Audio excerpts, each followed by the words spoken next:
A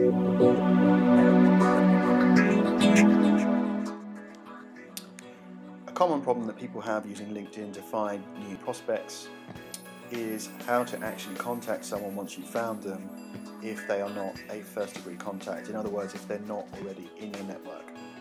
Now, if you have a premium account, then you can send them an email. LinkedIn's premium function for contacting people outside of your network. It's a great system, it works very well, and the responses are guaranteed. But you only have so many a month, so obviously those are in short supply. You don't want to use them unless you have to, and if you have a free account, you don't get access to those at all. A common mistake is to try and connect with people that you don't know. It's generally not seen as best practice. It's actually against the LinkedIn rules, and if you get too many people rejecting you, LinkedIn will suspend your account and potentially ban you from being a member altogether. So I would advise against connecting with people. The best route to get hold of people is via groups. So here we're on the Managing Director of LinkedIn UK's profile, which is someone I use a lot as an example. If we scroll down to the group section, you'll see that he is a member of 20 groups. Now, the first time that I came on this profile, we didn't have any shared groups, so I added myself to several of those groups. In particular, this one, Brandy, which I'm going to open in another window.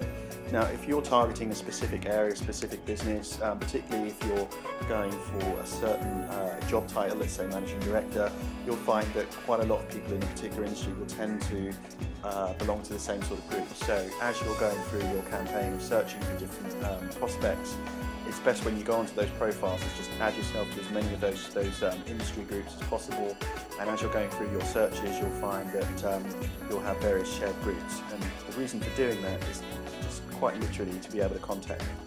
So if we scroll back up, I'm just going to copy and paste everyone's name. Once you get onto a group where you're both members, you will see in the centre of the page a tab for members, so that's what we need. Click on that.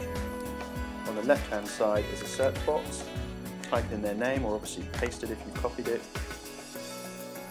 and the search results come up in the middle. Now when you hover over these search results, on the right hand side you get an option to send a message, and you can just send them an email there.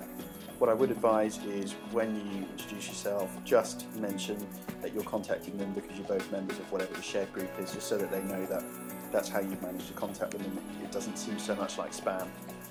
It's also a good idea to potentially mention if you've got any shared connections as well, just so that you build that credibility for yourself and it doesn't seem quite so unsolicited.